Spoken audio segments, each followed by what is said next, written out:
And next topic is clinical features and Crohn's disease. So Crohn's disease में clinical features क्या होंगे? Ileocolitis. Ileocolitis is the most common form.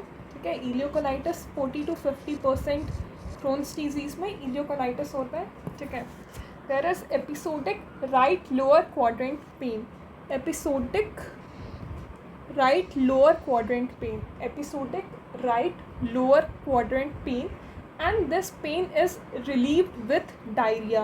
ठीक है, there will be pain, और फिर जब diarrhoea होगा then that pain will be relieved. So this is large bowel diarrhea due to colitis. Okay, this is large bowel diarrhea due to colonic involvement. तो इलियोकोलाइटिस में there will be episodic lower right lower quadrant pain, episodic right lower quadrant pain which will be relieved by diarrhea. जब diarrhoea हो जाएगा उसके बाद that pain will be all right, and this is large bowel diarrhea due to colitis. फिर यहाँ पे TH1 lineage involve होता है. अल्सरेटिव कोलाइटिस में TH2 लीनिएज था. ठीक है, क्रोन्स डिजीज़ में TH1 लीनिएज होता है, और यहाँ पे इंटरल्यूकिन 2 और इंटरफेरॉन गामा इन्वॉल्व होता है. इंटरल्यूकिन 2 और इंटरफेरॉन गामा इन्वॉल्व होता है. ठीक है, TH1 लीनिएज है क्रोन्स डिजीज़ में, इंटरल्यूकिन 2 और इंटरफेरॉन गामा इन्वॉल्व है. अल्सरेटिव कोलाइटिस में TH2 लीनिएज था, और यहाँ पे इंटरल्यूकिन 4, 15, 4, 5 और 13 इन्वॉल्व था. ठीक है, और क्रोन्स डिजीज़ में TH1 लीनिएज होता है, और यहाँ पे इंटरल्यूकिन 2 और इंटरफेरॉन गामा इन्वॉल्व होता है. ठीक है, बाकी सिस्टमिक सिम्टम्स में फीवर, वेट लॉस और फटीग है. यहाँ पे TH2 लीनिएज है, यहाँ पे सिस्टमिक सिम्टम्स प्रेजेंट होंगे जैसे कि फीवर, वेट लॉस और, ठीक है, फीवर, वेट लॉस और सिस्टमिक सिम्टम्स प्रेजेंट होता है. वहाँ पे अल्सरेटिव कोलाइटिस में TH2 लीनिएज था, वहाँ पे सिस्टमिक सिम्टम्स जो थे वो बहुत रेयर थे. ठीक है, वहाँ पे systemic symptoms were very rare. Crohn's disease में सिस्टमिक सिम्टम्स होता है, फीवर होता है, वेट लॉस होता है. ठीक है, जेजुनोइलियाइटिस के कारण मैल एब्जॉर्प्शन होगा. जेजुनोइलियाइटिस के कारण मैल एब्जॉर्प्शन होगा. यहाँ पे बावल वॉल का थिकनिंग प्रेजेंट होता है. ठीक है, बावल वॉल के थिकनिंग के कारण there is palpable inflammatory mass. Palpable inflammatory mass is due to bowel wall thickness. Palpable inflammatory mass is due to bowel wall thickness. Bowel wall thickness के कारण palpable inflammatory mass होगा. Bowel obstruction यहाँ पे present होता है.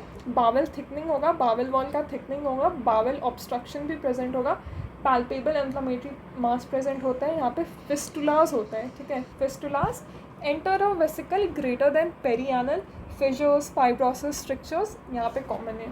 ठीक है, तो क्रोन्स डिजीज़ में इलियोकोलाइटिस सबसे कॉमन है. उसका मैनिफेस्टेशन क्या होगा? Episodic right lower quadrant pen. ठीक है, which is relieved with diarrhoea. तो यहाँ पे लार्ज बावल डायरिया होता है ड्यू टू कोलाइटिस, और यहाँ पे TH1 प्रोफाइल इन्वॉल्व होता है. यहाँ पे इंटरफेरॉन गामा और इंटरल्यूकिन 2 इन्वॉल्व होता है. सिस्टमिक सिम्टम्स प्रेजेंट होते हैं. जेजुनोइलियाइटिस के कारण मैल एब्जॉर्प्शन होगा. पैल्पेबल इन्फ्लामेटरी मास प्रेजेंट होता है. यहाँ पे पैल्पेबल इन्फ्लामेटरी मास प्रेजेंट होता है. क्यों? क्योंकि बावल वॉल का थिकनिंग होता है. बावल वॉल के थिकनिंग के कारण पैल्पेबल इन्फ्लामेटरी मास होता है. बावल का ऑब्स्ट्रक्शन हो सकता है. फिस्टुलास प्रेजेंट होता है. Enterovesical greater than perianal. Enterovesical greater than perianal. Fistulas present होंगे. फिशर्स है. ठीक है, फिशर्स, फाइब्रोसिस और स्ट्रिक्चर्स प्रेजेंट होता है. फिशर्स, फाइब्रोसिस और स्ट्रिक्चर्स प्रेजेंट होते हैं. बावल ऑब्स्ट्रक्शन मिलेगा. जेजुनोइलियाइटिस के कारण मैल एब्जॉर्प्शन होगा. पैल्पेबल इन्फ्लामेटरी मास होता है due to the thickening of bowel wall. Bowel obstruction present होगा. फिस्टुलास होता है. Enterovesical greater than perianal. फिस्टुलास है. ठीक है, फिशर्स प्रेजेंट है, स्ट्रिक्चर्स प्रेजेंट होता है, फाइब्रोसिस होता है. So this is about Crohn's disease.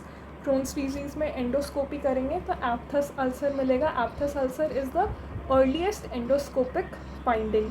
एप्थस ulcers मिलता है.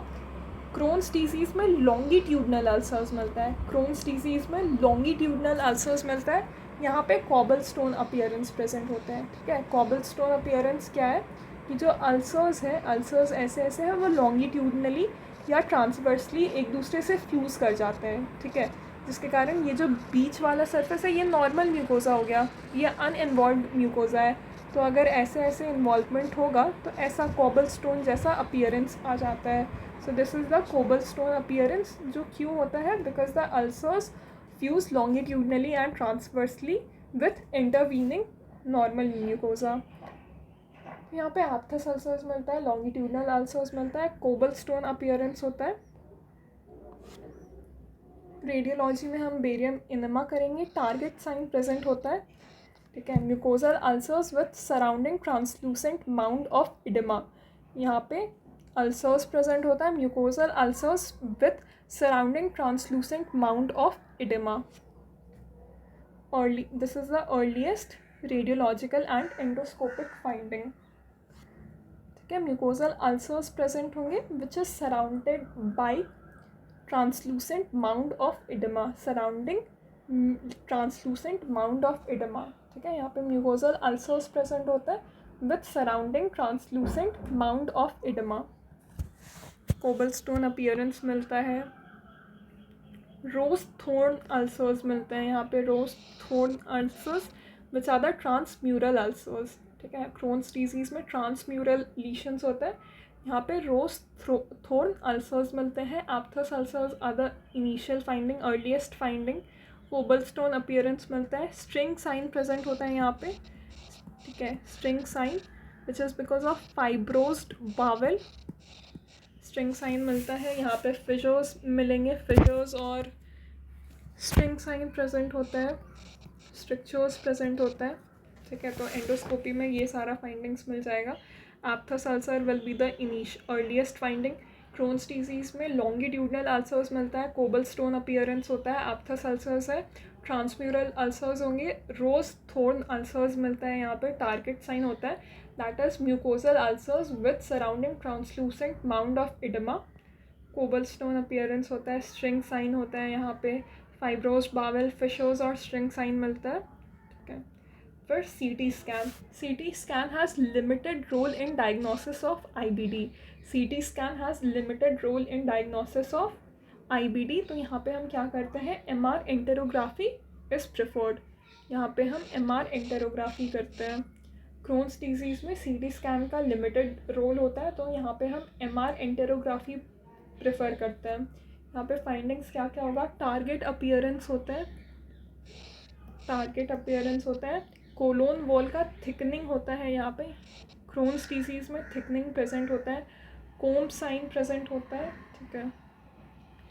कोलोनिक वॉल थिकनिंग होता है, कोम साइन यहाँ पे मिलता है which is because of hypervascular mesentery, hypervascular mesentery के कारण कोम साइन होता है। क्रोन्स डिजीज़ में हाइपरवास्कुलर मिसेंट्री होता है, जिसके कारण कोम साइन होता है।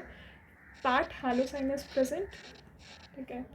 इनर और आउटर लेयर सॉफ्ट होता है, soft tissue attenuation, inner and outer layer जो है that is soft tissue attenuation, और मिडिल लेयर में fatty attenuation is there, this is known as fat halo sign. Fat halo sign मतलब जो इनर और आउटर लेयर है that is soft tissue attenuation, और middle layer में fatty attenuation is there. So this is the clinical features of Crohn's disease, ठीक है। Endoscopy findings में aphthous ulcers मिलता है which are the earliest finding, यहाँ पे लॉन्गिट्यूडनल अल्सर्स होंगे, कोबलस्टोन अपीयरेंस होता है, ठीक है। टारगेट साइन प्रेजेंट है, aphthous ulcers, rose thorn appearance, cobble sign, string sign है, फिशर्स, स्ट्रक्चर्स। CT स्कैन का यहाँ पे लिमिटेड रोल होता है, तो हम MR एंटेरोग्राफी प्रेफर करते हैं। क्रोन्स डिजीज़ में CT स्कैन का लिमिटेड रोल है, MR एंटेरोग्राफी प्रेफर करते हैं। टारगेट अपीयरेंस मिलता है because of colonic wall thickening, comb sign present होता है because of mesenteric hypervascularity, fat halo sign present है, मतलब जो इनर और आउटर लेयर है that is soft tissue attenuation, और जो मिडिल लेयर है दैट इज फैटी एटीन्यूएशन।